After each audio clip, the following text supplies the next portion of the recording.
My name is Derek Taunton. I'm a career counselor in the University Career Center here at Auburn, and today I want to talk to you about transitioning from college to career. We hear a lot of times that college is the best 4 years of our life. While that may be true, it makes it seem like our career is not going to be as fun or as exciting or as rewarding as college.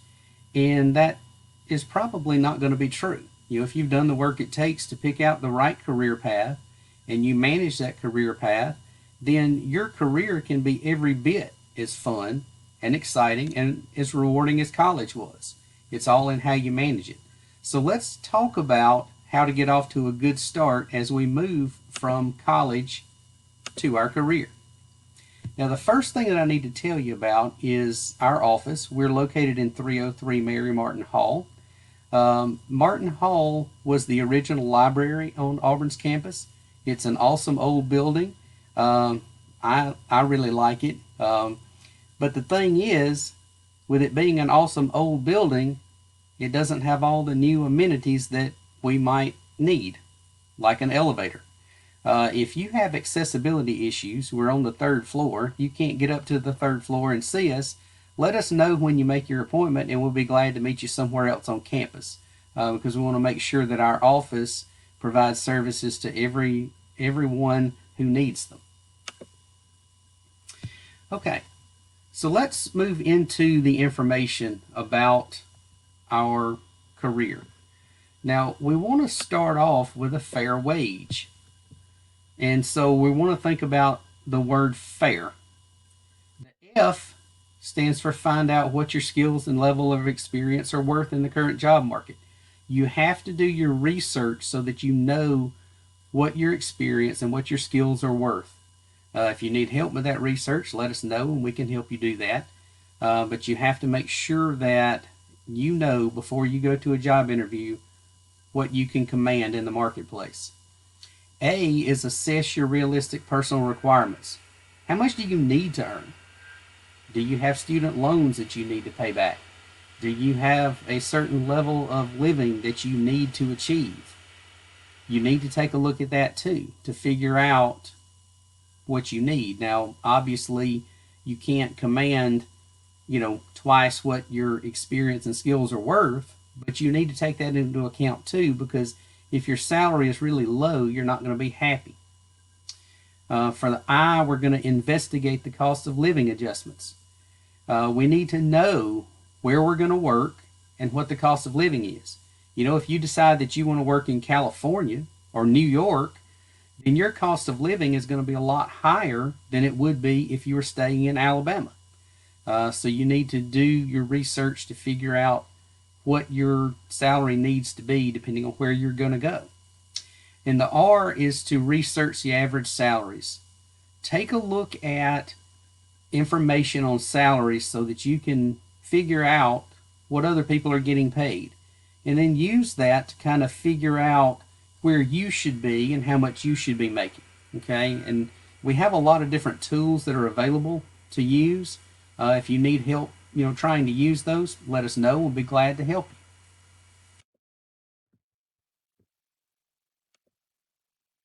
Now, let's say that you go and you have an interview and you're made an offer and you decide, hey, I'm going to accept this offer. So if you choose to accept the offer, make sure that you do it verbally and in writing. You need to have that for your records. Sign the offer letter that contains the final terms of employment. Make sure that your signature is on that. That way, everybody knows, what the terms of your employment are going to be, and nobody's going to change that before you come to work. Now, one thing that a lot of people don't think about that you need to do is you need to take time to thank people who helped you. If you have contacts at the company, thank them. Your professional references, you need to make sure you thank them as well. Because all of these people have played a role in you getting this job, and you want to let them know how much you appreciate their help. Now, there may come a time when you're made an offer and you decide you're going to decline the offer. Now, there's a right way and a wrong way to do it. You want to make sure that if you decline an offer that you don't burn those bridges, because you never know when you may need the help of some of the people who had the job that you declined. You never know when you may need to call on them to help you in some way. So if you decide to decline an offer, make sure that you do it as soon as you've accepted another offer, or as soon as you've made the final decision not to accept the offer. In other words, at the soonest practical point, let them know that you're declining their offer. It's not an easy conversation. I mean, we don't like to tell people no, but sometimes we have to. And, it happens in the job market, and people know and they understand that. If you do it the right way, though, it's not going to hurt your career. So what you want to do is to contact the main person you are talking to at the company and let them know of your decision. Let them know that you're declining their offer, and you want to thank them for the job offer and let them know why you're. If you have a good reason, they're going to understand, but you need to let them know that. And you need to make sure that you maintain a positive and professional relationship during this difficult conversation. Now, let's say that you've accepted the offer and you go to work. Well, what are you going to do the first few weeks to get off to a good start? Well, the first thing you need to do is arrive early and stay late. Make sure that you're showing everybody that you're committed to the job, you're committed to the organization, so that they will know that you're professional and that you intend to do your part. Be prepared. Learn as much as you can. Study as much as you can so that you know what's going on, you know the issues the company faces, and you know how to deal with those issues. When you're decorating your office, slowly bring in your personal items. Don't come walking in with a whole box full of stuff on the first day. Just slowly bring those things in and put them up in your office. And you want to be nice and friendly to everyone. Chances are you go to a company, you don't really know a lot of people there. You know the people that you interviewed with, and you may have one or two other friends that you know, but you want to be nice and friendly to everyone. Make sure that everyone knows that you're someone that they can trust and that you're there to help them and to help the company. So what you want to do is to sit back and observe the office. See what's going on. See, which people associate with which other people and the things that are going on. Look at the hot button issues, things that, get talked about, but very carefully. Things that don't get talked about, you need to know so that you don't step on anyone's toes. Make sure that you know how things really get done. Find that out so that when you're doing your job, you'll know how to get your job done in the most efficient way possible. And then form alliances with other people. Get to know other people. Be friendly to them. Make sure that you let them know that you're a professional, that you're there to get your job done, and that you want to help out and be a good coworker, good employee, so that people will start to trust you and give you more responsibility. You need to become the go-to person.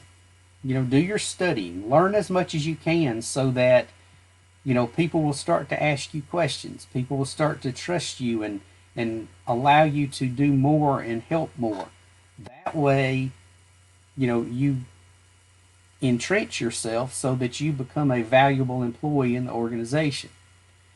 Volunteer. If things are going on, make sure that you volunteer for committees and things like that so that people will know that you're serious about what you're doing.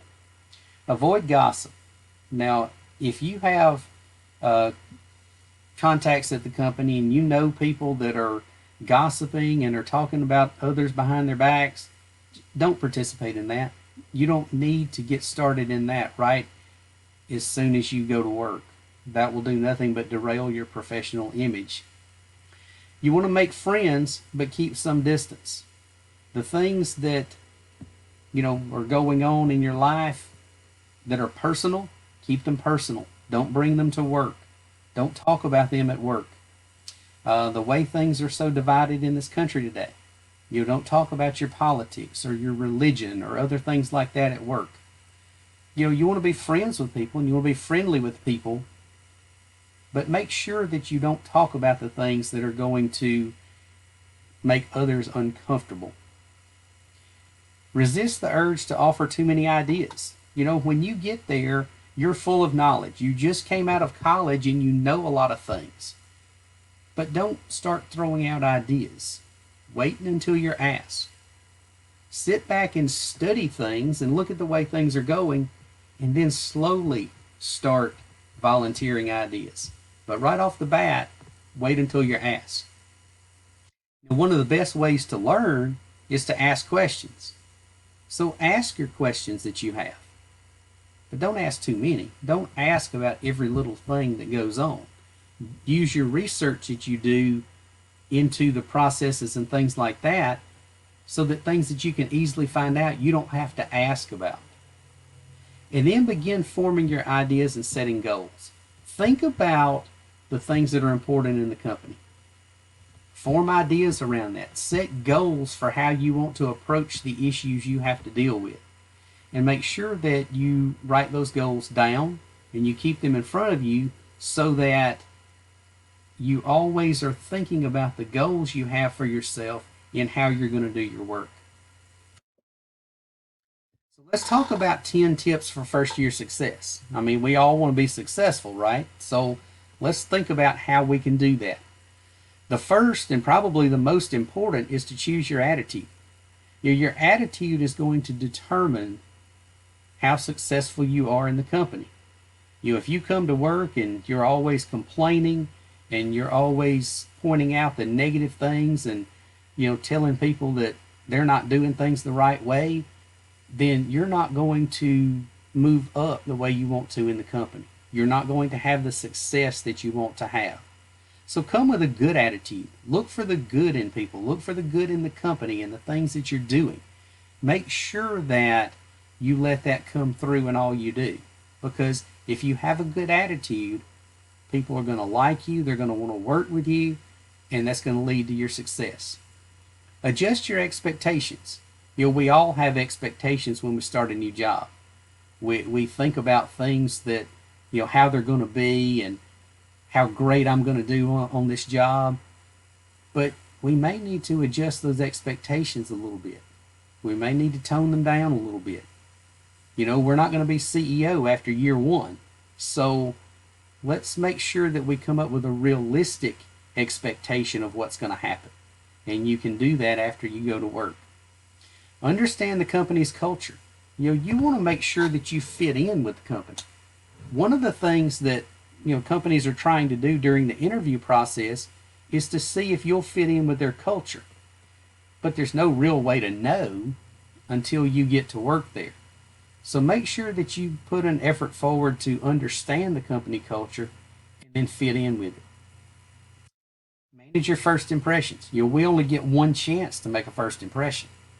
So make sure that when you meet a new person, when you give them that first impression of you, that you make sure that they think you are professional, that you are serious about your work, and that you want to do a good job. You need to develop that organizational savvy. You want to make sure that you understand how the organization works and who are the people that you need to go to get things done. You do that by watching and listening. Become a good follower. Now we all, may want to be leaders, but we also have to be good followers. We can't be the leader all the time. Sometimes we have to follow others. So you need to work to take direction, to take constructive criticism, so that you can become a good follower. Master your adaptation skills. You want to make sure that you're doing everything you can to fit in. If the situation changes, then you need to adapt to the situation. Don't sit back and complain and expect everybody to adapt to you. You need to adapt to the new situation. Build those effective relationships. Your relationships are a two-way street. If somebody helps you, make sure you help them when you can.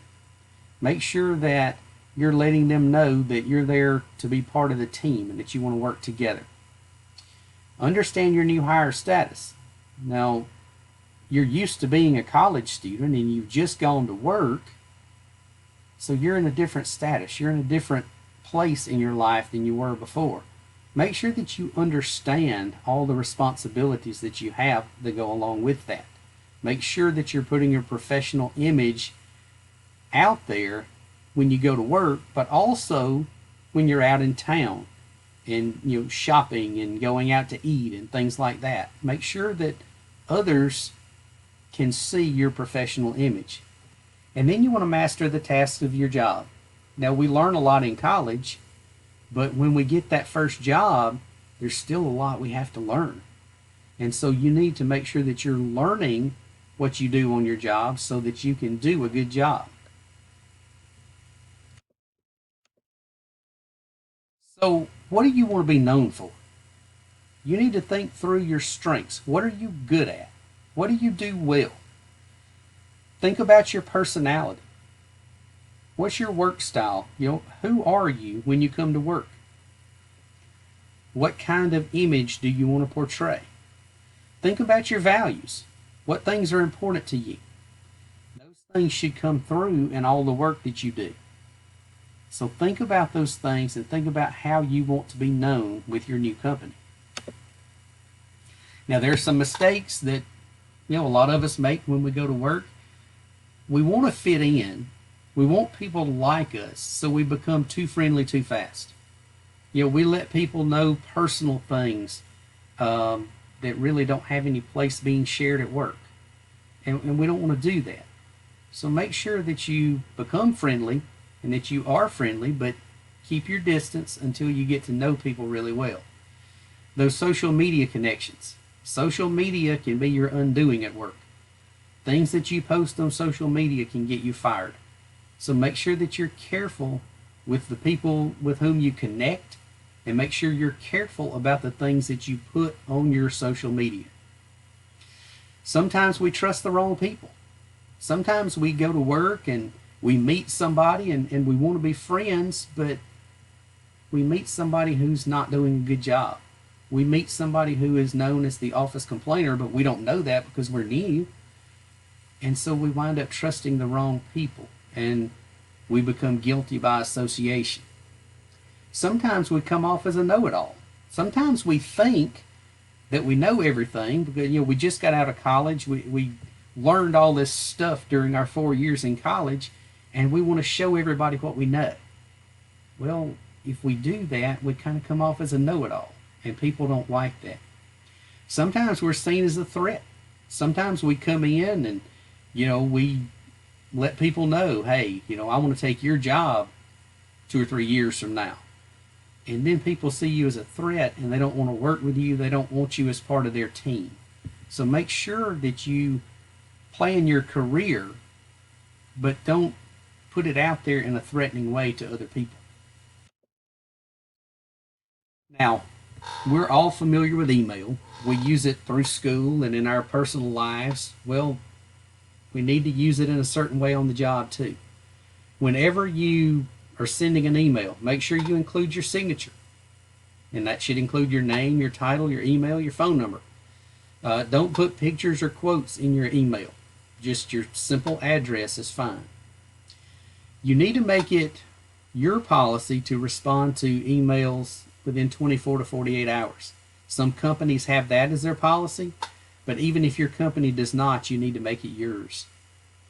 One of the things that people don't understand a lot of time is how you reply to a group of people. Now, if you're sending an email to a large group of people, make sure that you use blind copy. That way, nobody sees everybody else's email addresses. Now, within the company, people know what your email addresses are. But if you're sending something outside and it's got a lot of different email addresses on, people may not want their email addresses put out there in that way. So make sure that you use blind copy. And when you reply to all, you should use that very rarely. That should not be a normal thing for you. Always include a subject. Let the people that you're sending the email to know what the email's about. Because, they're busy just like you are. And if they see something that's a subject and they know they need to work on it now, they can. But if they see that subject and realize it's something that can wait a little bit, then they can keep working on what they're currently doing and they don't have to stop. Now, when you send an email in complete sentences, use proper grammar. Don't treat it like you do your phone when you're texting your best friend. Do not use that text speak. Okay? Make sure that your grammar is good and that you use complete sentences. Tone and inflection are very difficult to get from an email. So if you type something and you're unsure about sending it, get somebody to read it for you, somebody you trust. Because you don't want your email to come across in a way that's negative to somebody else when you never meant it that way. Okay? So make sure that you enlist the help of somebody that understands tone in an email. Now, when you use email on your job or at school, those accounts are property of your organization. So if they want to look at your email, they can. So make sure that the only thing that you're putting in your emails are business related items. And then do not open unknown attachments. These days there are all kinds of phishing and ransomware and things like that. So make sure that if you don't know who is sending you the email, you don't open those attachments and infect your company. Now, when we talk about verbal communication, we need to make sure that if we have a conflict that we resolve that quickly and in private. We don't want our disputes to be put out in the office in front of everyone there. We want to make sure that we handle those in private. And we also want to see if we can understand the other person. If they attacked us for some reason, we want to understand why that happened so that we can diffuse the situation or make the situation better. And watch your tone. Make sure that you're not talking down to other people. I mean, we all know those people that do that. And if you're like me, you try to avoid them. So make sure that you're not one of those people that talks to somebody and makes them feel about 2 inches high. Be polite. When you're talking to other people, be polite. Let them know the goodness, the good things about you. And don't raise your voice. If you get into a shouting match in the office, then even if you win that argument, you're going to lose the war because people are going to see you as a hothead and you're not going to be somebody they want to work with. Now, I mentioned how divided things are in our country these days, and that can carry over to work if we're not careful because we have a lot of different people with different backgrounds that we work with. Some of those people are older than us, some are younger than us, some of them look at work a different way than we do, and so we have to be careful when we're trying to help people, when we're trying to motivate people, when we're trying to work as part of a team to make sure that we don't alienate people and we don't ruin the good work that we're trying to do. So make sure that you know the differences between people in each generation, the things that they're looking for from work. And that's one of the things that can go a long way to you becoming a leader in your organization. If you show that you understand other people and where they're coming from and what's important to them, and that you can respect those differences, then that's going to help you do better work. And so that's what you want to be known for. So, make sure that that comes through in whatever you're doing. But at the same time, don't stereotype people. Don't think that every single person who is a baby boomer looks at things exactly the same way. And make sure that you don't think people in Generation X or Generation Y look at everything the same way. Treat people as individuals, respect their differences, look for the things that you have in common, and that way you'll be able to work together better.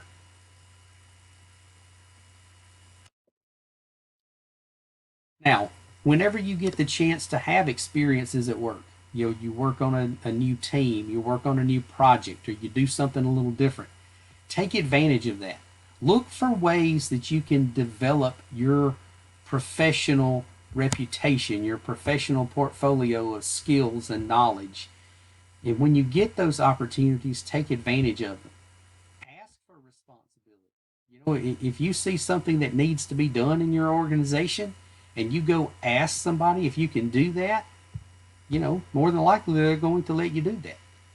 So figure out ways that you can add to your job and make your responsibility bigger. Join networking groups. Join those groups that are going to help you develop professionally. People who are in your field, in your organization. Take advantage of the things that they know.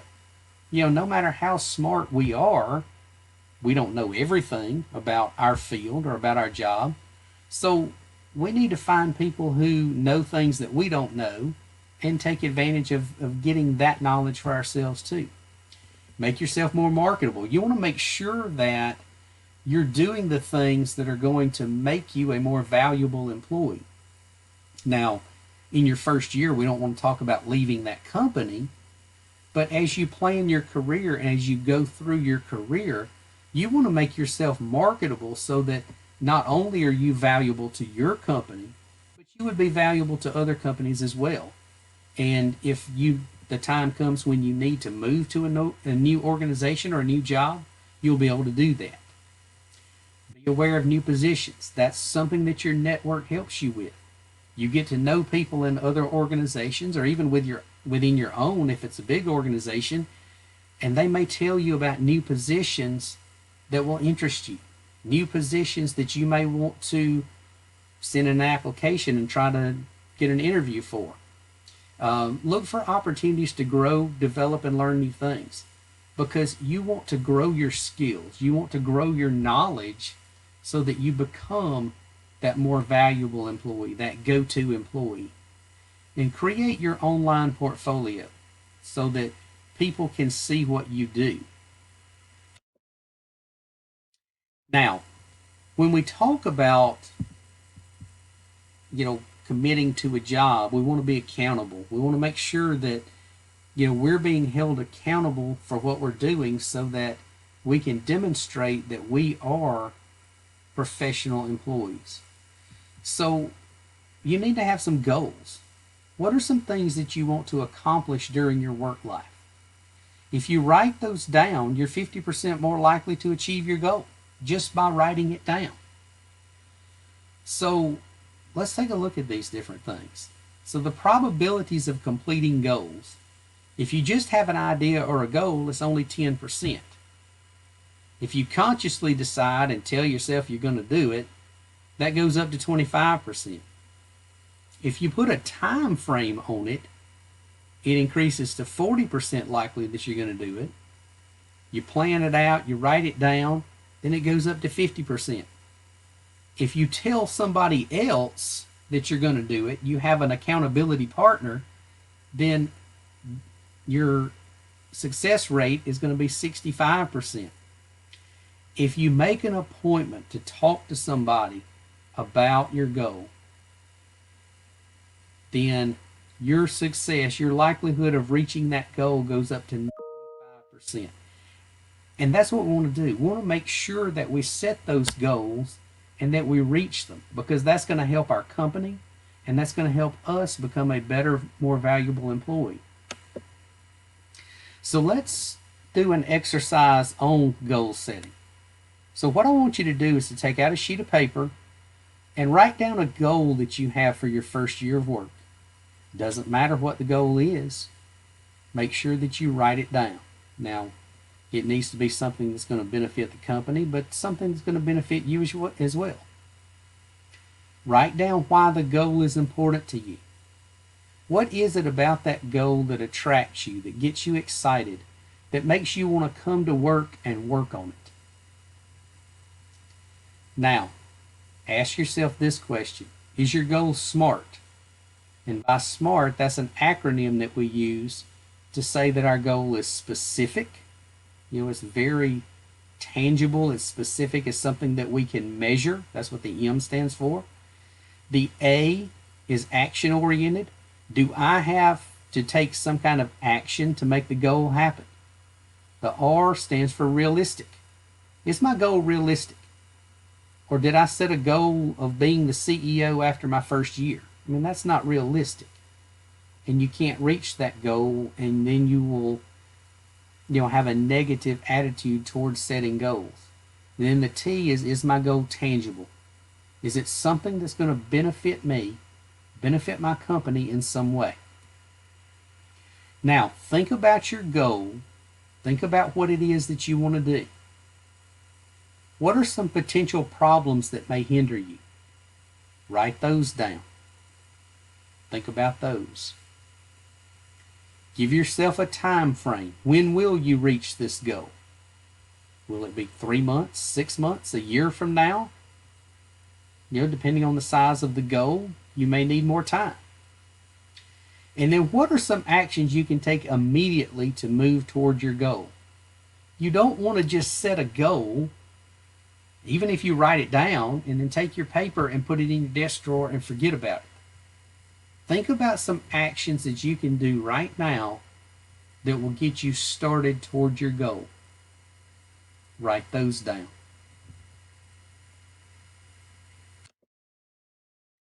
Now let's talk about some office etiquette. Now there are a lot of things that we need to think about when it comes to how we need to act in our new organization. These are just a few things that come up right off the bat, okay? The first myth, it's okay to decorate my office space however I choose. Well, no, you need to make sure that if your company has a policy about things that you can and can't put in your office, that you're following that policy. Look at other people's offices. Those are going to be the norms. Those are going to be the boundaries that you will have for decorating your office. So if you see somebody who has some kind of decoration in their office, then you don't want to go outside of that boundary. Make sure that you are conforming and that you're fitting in with your fellow coworkers. The second myth, Laura just spoke ill of my new friend Jeff. I should tell him. Well, we've already talked about office gossip. We don't want to get involved in that drama right off the bat. We don't want to be known as the person who comes in and stirs things up. Because if you go and you tell Jeff what Laura said, you may start a fight in your office, and you don't need that. And then what will happen is you'll be asked to take sides publicly. And you don't want to do that either, because you'll wind up alienating other people you work with, okay? So if you know Laura gossips, if you know somebody is involved in these office politics, just remove yourself from the situation and don't interact with them. That may be hard to do. It may be somebody that you kind of like, but make sure that you protect your professional image. I came into the office early so I can leave early. Now, some days that may be true. But some days you may have to come in early and stay late. Okay, so you want to make sure that you are getting everything done that you need to do. If that requires you to stay an extra hour or two, then that's what you need to do. If you got up and you came in at 6 o'clock, don't get to think you leave 2 hours early. Because if you still have work to do, you need to make sure you get your work done. Okay? I've just graduated from college and I have all kinds of new ideas, so I want to share them right off the bat. Well, you probably do have a lot of knowledge that you gain. You probably do have a lot of ideas.